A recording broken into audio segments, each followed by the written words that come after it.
चलो बच्चों, तो आज हम लोग एसएस में चैप्टर नंबर 11 कंटिन्यू करते हैं, जिसका नाम है इंडियन जुडिशरी। देखो, इस चैप्टर में हम लोग हमारे इंडिया की अदालतों के बारे में, मतलब कि जुडिशरी के बारे में समझ रहे थे ना, कि जिसके अंदर हमने सबसे पहले हमारे इंडिया की सबसे बड़ी कोर्ट, वो सुप्रीम कोर्ट के बारे में समझा था ना ऐसा। ठीक है ना। उसके बाद स्टेट की सबसे बड़ी कोर्ट हाई कोर्ट के बारे में हमने इंफॉर्मेशन ली थी। ठीक है ना। पूरी इंडिया में सबसे बड़ी कोर्ट वो सुप्रीम कोर्ट कहलाती है। और हर एक स्टेट में अगर गिनो ना, जैसे गुजरात की, महाराष्ट्र की, राजस्थान की, तो ऐसे हर एक स्टेट में एक एक मेन कोर्ट होती है, सबसे बड़ी कोर्ट, जिसे हम लोग कहते हैं हाई कोर्ट। और उनके नीचे हर एक सिटी में दूसरी आई हुई कोर्ट, कि जिन कोर्ट को जनरली हम लोग डिस्ट्रिक्ट कोर्ट मानते हैं। सिंपल तो मानते हैं डिस्ट्रिक्ट कोर्ट, लेकिन इसके अलावा भी बहुत सारी कोर्ट हर एक सिटी में आई हुई होती है। और उन सभी कोर्ट्स को साथ में हम लोग कहते हैं सबऑर्डिनेट कोर्ट्स। क्या कहते हैं उन्हें? Subordinate courts. तो सबऑर्डिनेट कोर्ट्स मतलब कहलाया जो हाई कोर्ट के नीचे आई हुई कोर्ट होती है। ठीक है ना। पूरी स्टेट में तो वो मेन हाई कोर्ट हुई ना सबसे बड़ी, और उसके नीचे हर एक सिटी, हर एक विलेजेस में आई हुई जो जो कोर्ट्स होती है ना, तो वो सब क्या कहलाती हैं? सबऑर्डिनेट कोर्ट्स कहलाती है। इन सबऑर्डिनेट कोर्ट्स में बहुत सारी कोर्ट्स आती हैं, कि जैसे कि डिस्ट्रिक्ट कोर्ट, इसके अलावा taluka court, fast track court, POTA court, tribunal, या तो फिर कुछ स्पेशल कोर्ट्स। और इन हर एक के अंदर अंदर दूसरी civil court, criminal court, revenue court, ये आते हैं। देखो, एक एक करके समझते हैं, कि जैसे कि पहले हम लोग डिस्ट्रिक्ट कोर्ट के बारे में समझे। बराबर, ध्यान से सुनना पॉइंट्स। सबसे पहले डिस्ट्रिक्ट कोर्ट के बारे में समझे।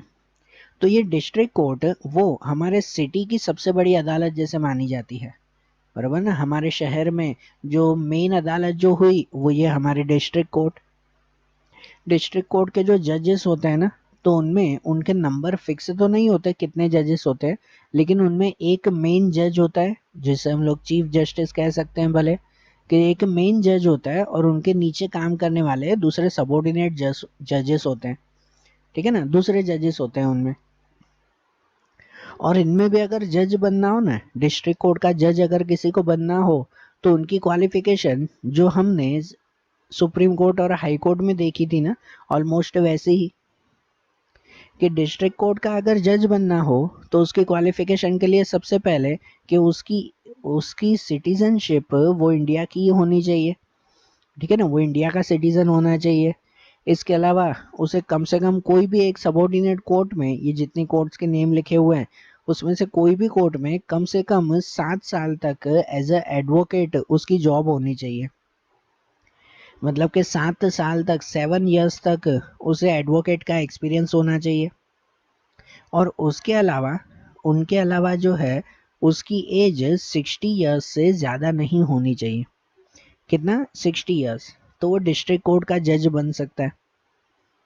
ठीक है ना। और डिस्ट्रिक्ट कोर्ट में भी वर्किंग कैसे होती है पता है?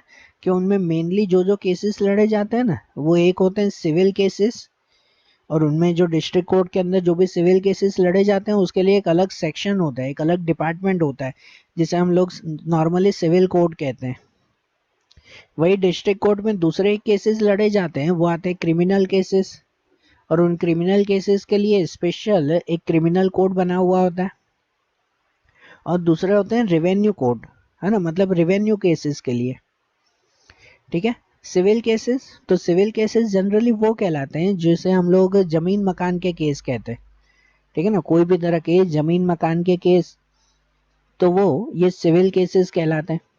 सिविल केसेस के जो जो जज होते हैं ना, उस जज को हम लोग डिस्ट्रिक्ट जज कहते हैं। सिविल केसेस लड़ने वाले जो भी जज हुए ना, तो वो डिस्ट्रिक्ट जज कहलाता है। बराबर। और ये क्रिमिनल केसेस लड़ने वाला जो जज होता है ना, उसे सेशन जज कहते हैं। क्या कहते हैं उसे? सेशन जज। हम्म। और रेवेन्यू केसेस के लिए तो वो रेवेन्यू जज कहलाता है। हर एक के लिए अलग अलग कोर्ट, अलग अलग डिपार्टमेंट बना हुआ है ना, और उसके लिए हर एक में अलग अलग जज भी रखा हुआ है। बरोबर ना। सिविल केसेस में जैसे मैंने बताया, कोई भी जमीन मकान के केसेस होते हैं, या फिर कोई मैरिज रिलेटेड केसेस, कोई डाइवोर्स के केसेस या और कोई, तो वो सब सिविल कोर्ट में आते हैं। क्रिमिनल केसेस में, तो क्रिमिनल कोर्ट में जो क्रिमिनल केसेस होते हैं जिनके अंदर कोई मर्डर का, कोई चोरी का या फिर और कोई केसेस, तो वो सब क्रिमिनल केसेस में। और दूसरा आता है रेवेन्यू कोर्ट। तो रेवेन्यू कोर्ट में होते हैं रेवेन्यू केसेस। रेवेन्यू केसेस मतलब मनी रिलेटेड कोई भी केसेस।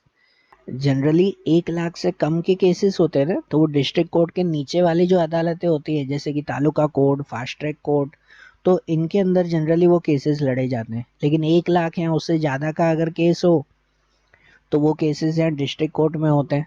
ठीक है ना, वो कोई भी तरह के रेवेन्यू केसेस, ऐसे मनी रिलेटेड केसेस, जैसे कोई जो है वो किसी के पैसे अगर खा गया हो, मतलब खा गया मतलब कि अगर कोई किसी से, किसी ने उधार लिया हो और वो वापस पैसे ना चुका रहा हो। होता है ना बिजनेसमैन में, एक ने जो है वो दूसरे से पैसे लिए लेकिन अब वो पैसे वापस नहीं दे रहा है, तो ऐसे सब केसेस यहाँ आते हैं रेवेन्यू कोर्ट में। बराबर। तो सिटी की मेन कोर्ट वो ये डिस्ट्रिक्ट कोर्ट कहलाती है। डिस्ट्रिक्ट कोर्ट के अलावा भी दूसरी बहुत सारी कोर्ट्स आती हैं, जैसे कि तालुका कोर्ट। ये डिस्ट्रिक्ट कोर्ट से छोटी लेवल पे आती है तालुका कोर्ट। तो तालुका कोर्ट जो हर एक तालुका में होता है। हमारी जो सिटी है ना, तो हमारी सिटी में भी अलग अलग डिवाइड होते हैं, पूरी सिटी के अलग अलग सेक्शन बने हुए होते हैं, जिन सेक्शन को हम लोग तालुका कहते हैं। ठीक है। तो उस हर एक तालुका में आई हुई जो कोर्ट है तो वो तालुका कोर्ट कहलाती है।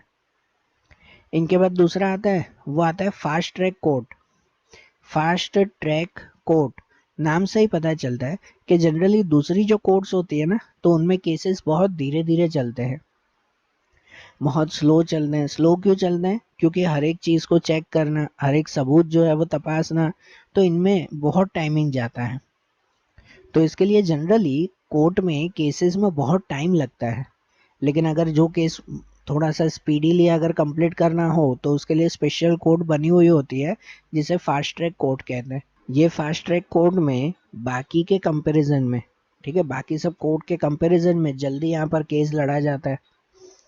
फास्ट ट्रैक कोर्ट के बाद दूसरा जैसे आता है वो आता है पोटा कोर्ट, है ना। पोटा, पोटा जिसका फुल फॉर्म ये कहते हैं प्रिवेंशन ऑफ टेररिज्म एक्ट।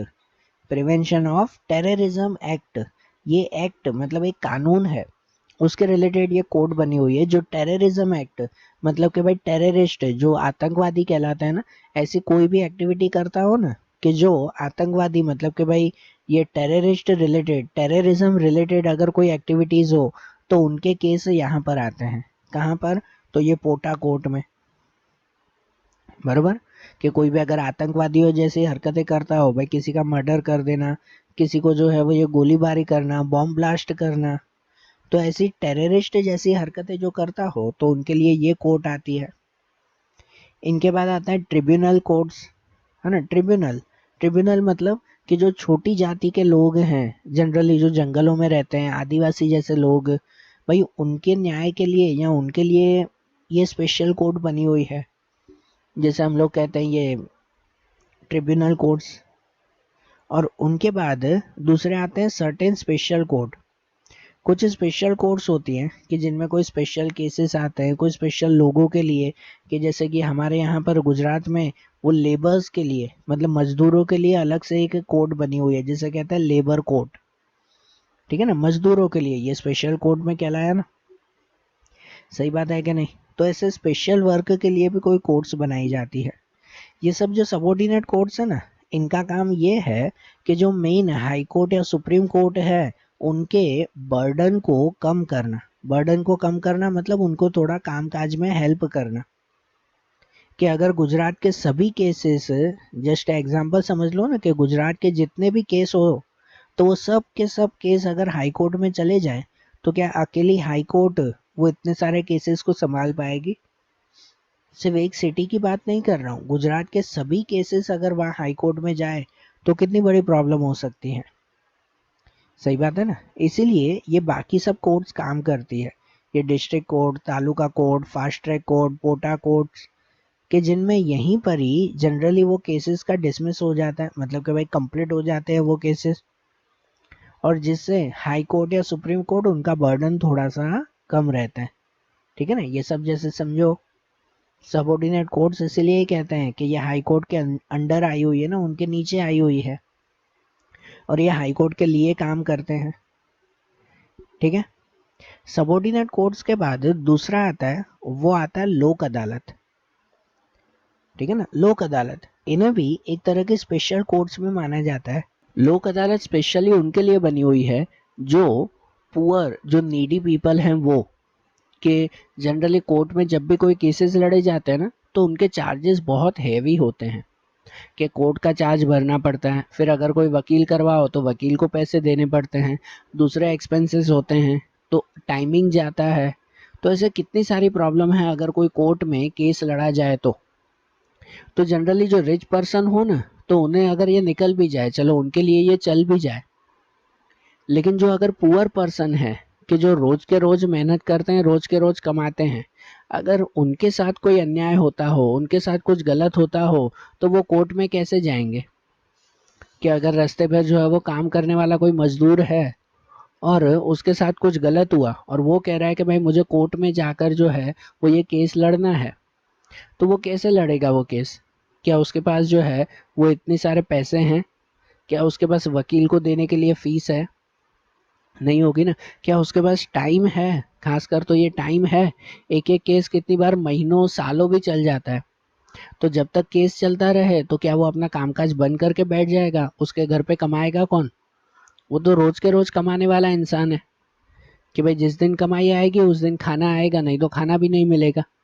तो ऐसे लोगों के लिए वो अदालतें कैसे काम करें?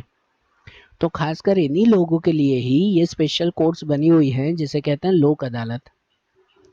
लोक अदालत में फ्री ऑफ कॉस्ट केस लड़े जाते हैं और वो भी एकदम स्पीडीली, कि भाई जल्दी से जो है जल्दी से जल्दी उसका फैसला आ जाए, टाइम भी ज़्यादा ना जाए, एंड फ्री ऑफ कॉस्ट, है ना, बिना पैसों के। वहाँ पर कि अगर आपको कोई केस लड़ना है तो वो लोक अदालत में जा सकते हो, वहाँ पर वकील भी होते हैं कि जो विदाउट एनी फीस वो आपका केस लड़ते हैं।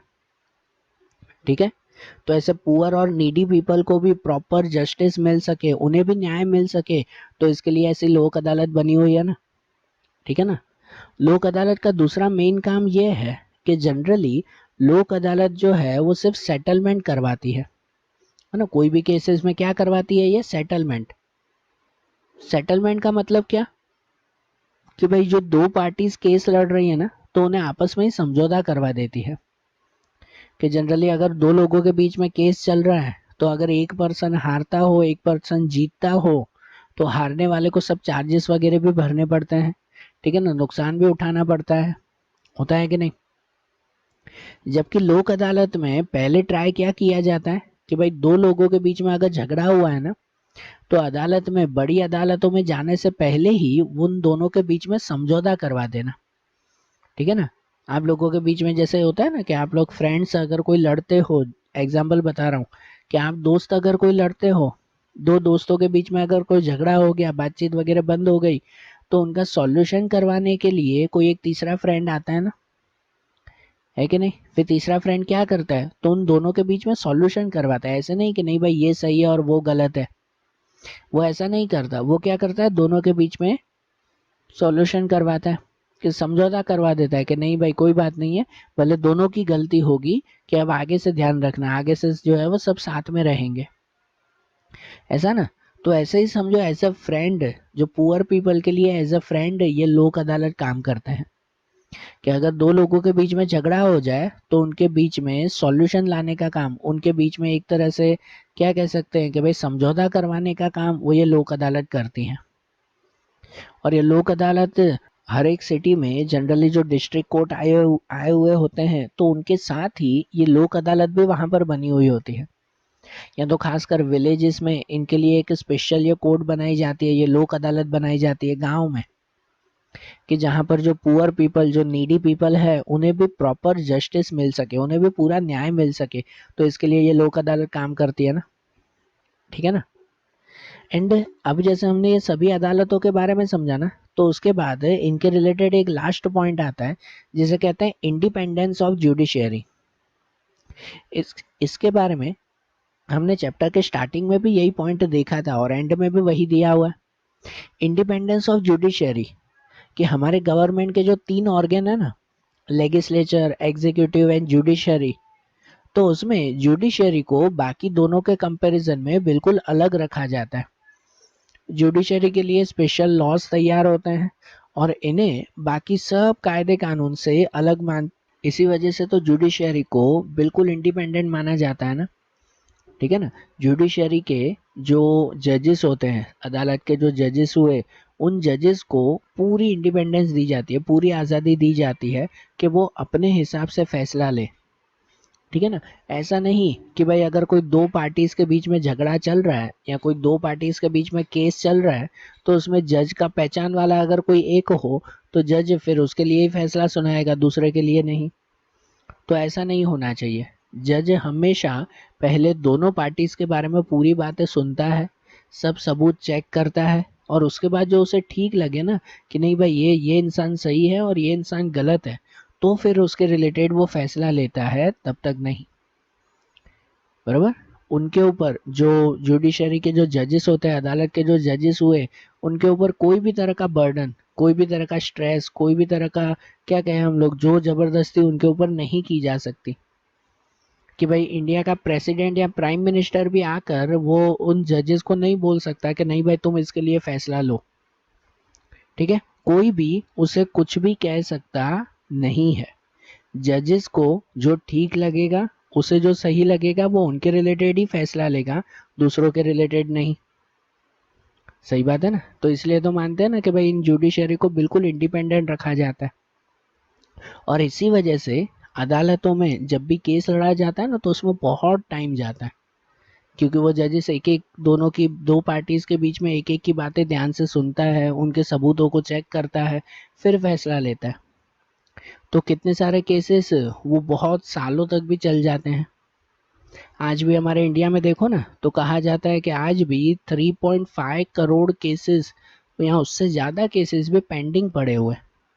हाँ, पेंडिंग पड़े हुए हैं। किसी किसी के केसेस तो है वो इतने सालों सालों चल जाते हैं। 3.5 से 4 करोड़ केसेस आज भी पेंडिंग है, तो ये कितना बड़ा नंबर कहलाता है कि नहीं ये। हाँ? लेकिन फिर भी ये अदालतें वो हमारे लिए बहुत ज़रूरी है, क्योंकि अगर किसी के साथ कुछ भी गलत होता है, कोई कुछ भी अगर गलत करता है, तो उसके लिए न्याय कहाँ से मिलेगा, तो उसके लिए जस्टिस कहाँ से मिलेगा, ये इन अदालतों में से ही मिलेगा ना। सही बात है ना। तो इसलिए जुडिशरी वो हमारे लिए बहुत इंपॉर्टेंट माना जाता है। बराबर। आ रही है बात समझ में। तो देखो, आज जैसे हमने ये चैप्टर कंप्लीट किया ना, ये चैप्टर समझा ना, अब ऐसे ही एसएस के दूसरे चैप्टर्स वो हम लोग अगले वीडियोस में देखेंगे। Okay, thank you.